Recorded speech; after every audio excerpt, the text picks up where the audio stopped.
Welcome to the deep dive. Today we're jumping right into something really interesting.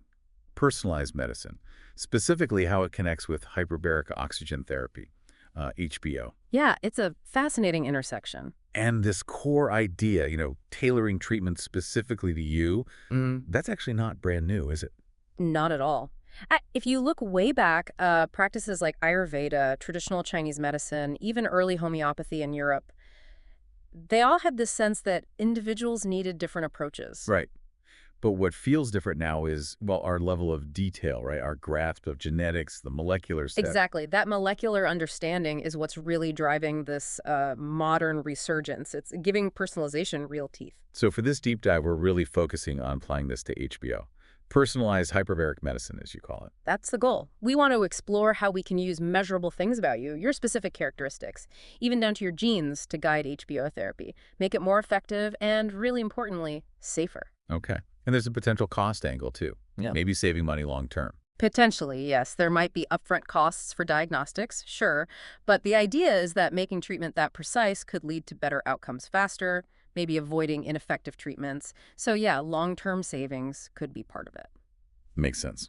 So to dig into this, we're looking at excerpts from a chapter specifically on personalized hyperbaric medicine today. Where do we start unpacking this? Well, a really fundamental piece is molecular diagnostics. And think of these as advanced tests. They let us see the underlying molecular workings of a disease in a specific patient. So getting under the hood, so to speak, at a molecular level. Precisely. And this is becoming just crucial across healthcare, really, for making informed decisions. How does that apply in personalized medicine specifically? What can these diagnostics do? Several key things. Early detection, for one, helping select treatments that are, most likely to work and be safe for that person. Okay, so choosing the right tool for the job, essentially. Exactly. And also tracking effectiveness. Is the therapy actually working? Plus, they can help predict prognosis, the likely course of the disease. Right. What kind of tech are we talking about here? What are these molecular diagnostics? It's a range. Things like biomarker detection, finding specific molecules that signal something's changed, DNA sequencing, which I'm sure we'll get into more, Definitely. and imaging techniques. And nanobiotechnology is often playing a role in refining all of these. The chapter brings up genotyping for SNPs, Single Nucleotide Polymorphisms. Sounds technical. Why are these tiny genetic differences so important? Yeah, SNPs, they're like tiny single-letter variations in our DNA code. Studying them is, well, it's incredibly powerful. It helps us define diseases at a much finer molecular level. Okay. And in clinical trials, looking at SNPs lets us correlate how someone responds to a drug or a therapy like HBO with their specific genetic background. So you could potentially say people with this SNP tend to respond really well to HBO for condition X. That's the idea, exactly. It could help target the therapy much more effectively. Plus, it can help predict the right dose, maybe even who's more likely to have side effects. Finding genetic clues for individual reactions, then. Right. And there's another angle. If you look at people who don't respond well to a treatment, studying their SNPs might reveal shared genetic variants among them that could give us huge clues about why it didn't work for them and maybe point towards new therapeutic targets. Fascinating. Okay, you mentioned DNA sequencing. Let's dive into that a bit more. What exactly is it? So at its core, sequencing is just determining the precise order of the DNA building blocks, the A's, G's, C's, and T's. It's like reading the instruction manual. Got it. And the chapter mentions two types, de novo and resequencing. That's right. De novo means sequencing something completely new with no reference map, like exploring uncharted territory. Resequencing, which is more common for clinical stuff, is comparing an individual sequence to an existing reference genome. To spot the differences. Exactly. To find those variations, those SNPs and other changes that make that person unique, that's where the diagnostic value often lies. And this is becoming more routine now. Oh, absolutely. It's increasingly used in molecular diagnostics. And big projects like the 1,000 Genomes Project have been massive. How so? Well, they've given us this incredibly detailed map of human genetic variation. It helps us understand much better how all these small genetic differences can influence how we respond to therapies. It's a huge boost for personalized medicine. So we're painting a much clearer picture of individual genetic landscapes. We are. And, the chapter even mentions this futuristic idea, but maybe not so futuristic anymore, Right. of having your genetic information on a personal chip card. Imagine using that to instantly tailor treatments someday. Wow, okay. Still feels a bit sci-fi, but you can see the potential path. Let's shift to biomarkers. How do they play into personalizing HBO? Right, biomarkers. So simply put, a biomarker is a molecule, could be DNA, RNA, or protein, that indicates a change from the normal state, a biological signal. And their potential in personalized medicine is what? It's huge. Ideally, a biomarker should very specifically reflect a disease state. So you could use it for diagnosis, yes, but also... See if treatment's working? Exactly. To predict response, to monitor during treatment, even afterwards. It's like having a molecular gauge. A sort of biological indicator light. That's a good way to put it. And as we identify more molecular targets for drugs and sequencing gets cheaper, biomarker tests can help us pick the right drug for the right person, avoiding therapies that probably won't help or might even harm them. Much more targeted. Yeah. Okay, what about imaging? How does that fit into personalizing HBO? We know things like MRI get used. Yeah, so imaging gives us that in vivo picture information from inside the living body. That's different from in vitro tests on, say, blood samples. Right. Now, PET scans, positron emission tomography, are very sensitive for looking at molecular pathways. But for pairing with HBO, often SPECT single photon emission computed tomography is maybe more practical, cost, logistics. Okay.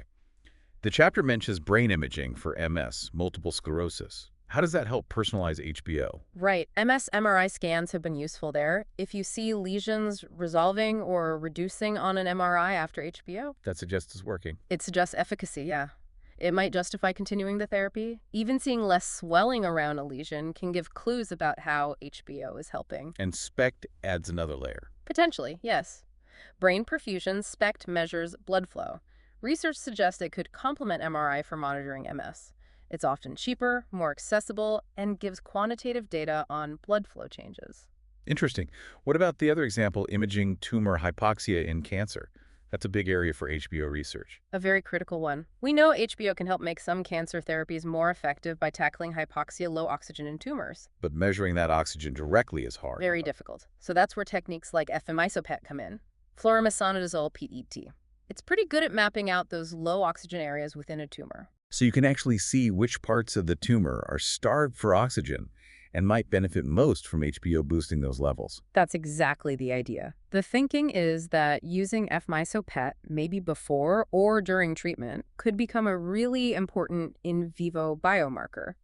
It helps decide if and when HBO might be most useful as part of a personalized cancer plan. This is all painting a picture of much more precise HBO use. Now, pharmacogenomics.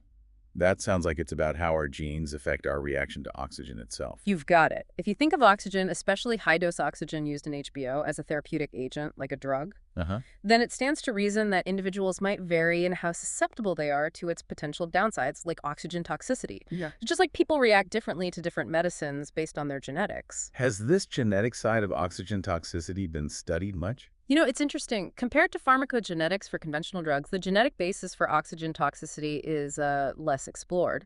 But there is evidence. Like what? Studies in rodents looking at oxygen-induced retinopathy, or OIR.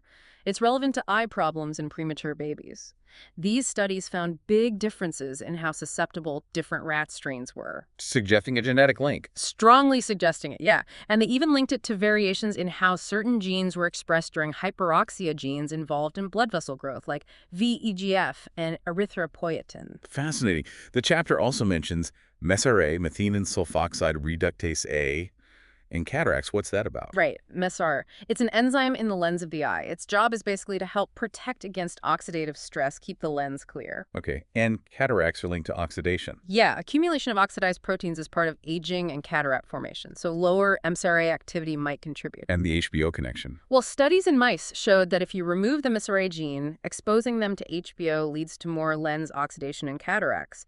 But if the normal gene is there and working, It protects against the HBO-induced cataracts. it seems to restore that protective activity, yes. It suggests SRA as part of the defense mechanism. So variations in our mesarA genes could potentially influence our risk of cataracts from HBO. That's the implication. It really highlights how individual genetic factors might play a role in both the benefits and risks of HBO. This is really complex, but the potential for safer, more effective therapy is clear.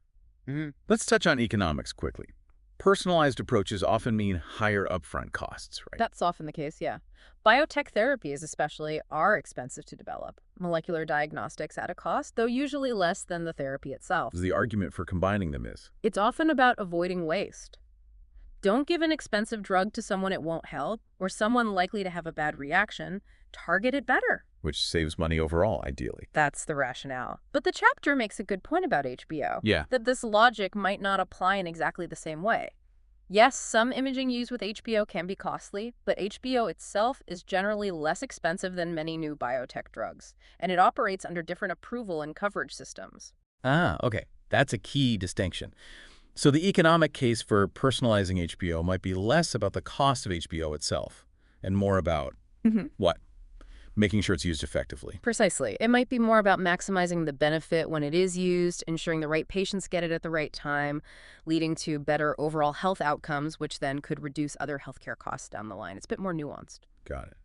Well, this has been a really fascinating deep dive into where personalized medicine and HBO might be headed. What's the main takeaway for listeners? I think the core message is that this trend towards personalization holds really significant promise for HBO, for making it both more effective and safer by considering individual biology, genetics, biomarkers, the whole picture. And where does the research need to go next to make this a reality? Several key areas. We definitely need more basic research into how HBO works at the molecular level. We need more studies genotyping patients and linking those profiles to HBO outcomes, both good and bad. And probably using HBO more strategically within clinical trials for other new therapies to see how it fits in and helps stratify patients. Makes sense. It really leaves you with the big question, doesn't it? As we get better and better at understanding these individual differences, with molecular diagnostics advancing so fast, how might this personalized approach totally reshape not just HBO, but maybe, well, all of medicine in the coming years? It's definitely something to think about. The potential feels enormous. Absolutely. Well, thanks for joining me for this deep dive.